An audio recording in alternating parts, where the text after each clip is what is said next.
Vimos en el episodio anterior que Europa necesitaba una expansión para liberarse de la asfixia musulmana.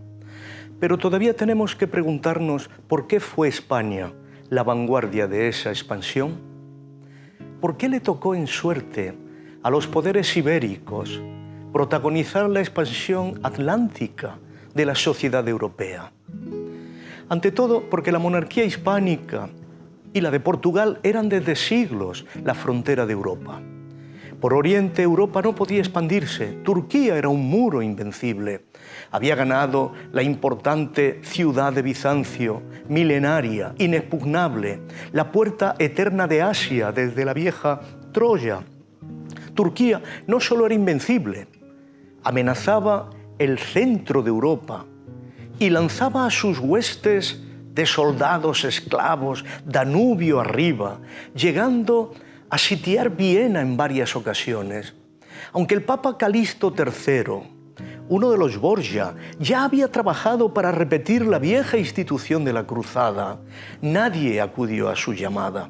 El prestigio del papado, que había conocido diversos cismas, ya no era lo suficientemente intenso como para organizar los poderes cristianos. 1453 significó un trauma sin cura. Europa quedaba cerrada hacia Oriente. El comercio con el centro del Asia se paralizó. Por el lado occidental, la frontera se había mostrado inicialmente más favorable a los poderes cristianos. Mantenía a raya a los poderes musulmanes del sur de la península, que seguían comerciando con el norte de África a través de los puertos del Reino de Granada y sobre todo Málaga y Almería. Si Turquía dominaba en Oriente, la monarquía hispánica lo hacía en Occidente. Ella era la única posibilidad de expansión. Lo demostró la conquista de Canarias, que se disputaron durante un tiempo Castilla y Portugal. Desde allí se comenzó la exploración de la costa africana, al sur de Mauritania, la vieja Tingetania de los godos. Al mismo tiempo se buscó, tras la toma de Granada en 1492, la posibilidad de conquistar el norte de África, asediando las plazas de Mazalquivir o tomando Orán, una incursión financiada por el propio cardenal Cisneros. La finalidad era aproximarse a El Cairo, donde los reyes católicos enviaron delegados tan importantes como Pedro Mártir de Anglería. Sin embargo, en lugar de amenazar el poder de Estambul, Turquía demostró una intensa capacidad de intervenir en el Mediterráneo central. Hacia 1468 estuvo en condiciones de tomar Otranto, al otro lado de Roma. Al problema turco se unía otro problema vinculado con él. Se trataba de la escasez de metales preciosos con los que mantener el comercio. Desde antiguo, el oro europeo procedía del norte de África y se desparramaba desde el Cairo, a donde llegaba desde las fuentes del Nilo. Desde el Mediterráneo ascendía hasta el norte de Europa, lubricando el comercio. Mantener el circulante era una vieja obligación de los poderes imperiales europeos. Pero desde hacía mucho tiempo, el título de emperador era sinónimo de impotencia. Carente de recursos, condenado a contener las incursiones de los turcos, el último emperador medieval, Maximiliano, fue incapaz de atender los dos problemas reales de Europa. Su relación patrimonial con Borgoña no le ofrecía los recursos necesarios para transformar el sentido de su gobierno imperial y resolver los dos problemas que asfixiaban a Europa. Todos buscaron volver a la situación anterior a la toma de Bizancio. Se trataba de mantener una ruta hacia Oriente que superara el poder turco y conectara con los grandes centros de la llegada del oro africano. Como esquema alternativo, otros pensaron en descubrir oro en el curso de los ríos de la costa occidental africana y explorarla bajo el supuesto de que el Golfo de Guinea era el final de África, según las representaciones de los mapas habituales de la Edad Media, como el de Herodoto, y sobre todo el que había acompañado El sueño de Escipión, la obra de Macrobio.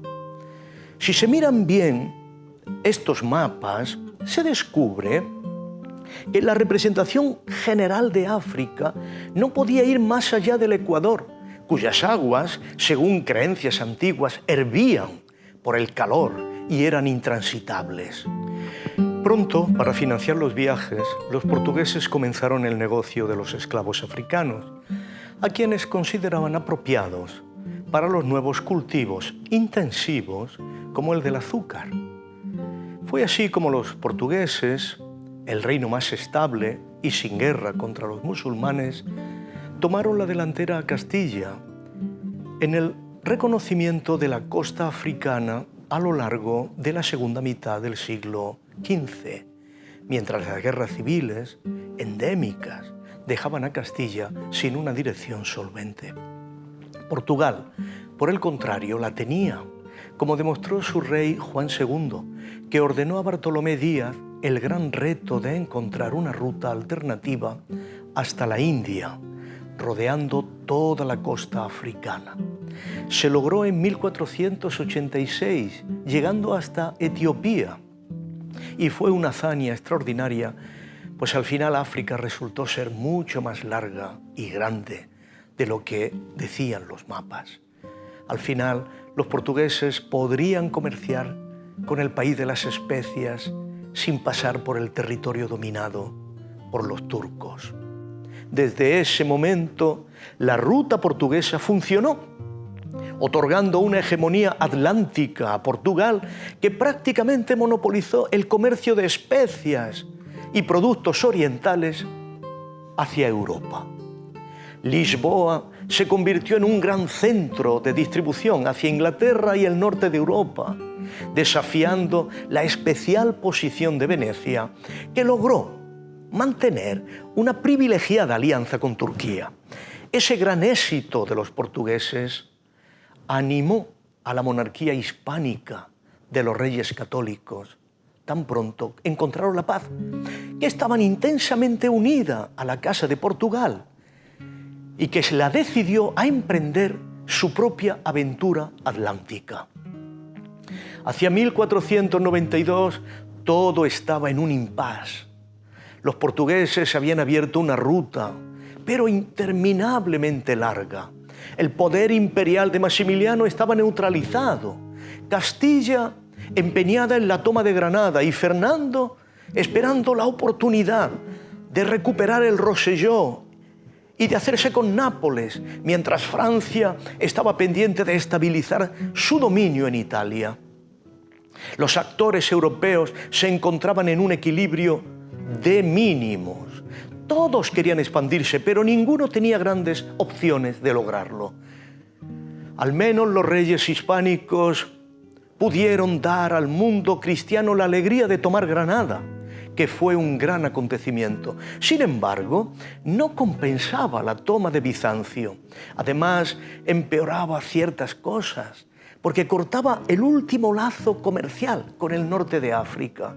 Por lo demás, los gastos de la Guerra de Granada, mantenida durante 12 años, aumentaron los problemas económicos castellanos. Así, se agudizó la crisis financiera que se había intentado evitar, primero con una importante quita de deuda pública en 1482 y después con las expropiaciones crueles que el Tribunal de la Inquisición realizaba sobre los conversos. Para 1492 solo quedaba otro dispositivo excepcional de captación de recursos para la corona de Castilla: la expropiación de todos los sefarditas no convertidos, a los que se expulsó sin poder sacar sus riquezas de España. En medio de la crisis financiera, los monarcas hispánicos no podían evitar la competencia con Francia, que les disputaba no solo el Roselló o Nápoles, sino también Navarra. ¿De dónde obtendrían Isabel y Fernando los recursos para hacer frente a la inevitable lucha con Francia? Nadie lo sabía. Esa competencia fue la determinante. Francia es un país inmensamente rico en comparación con los reinos hispánicos, de menos población y de menos tierra fértil. La capacidad financiera del rey francés no tenía límites. Así que el destino propio de la razón de Estado embarcó a los reyes católicos en una lucha por la hegemonía europea contra Francia, para la que no tenían suficientes recursos ni estaban preparados.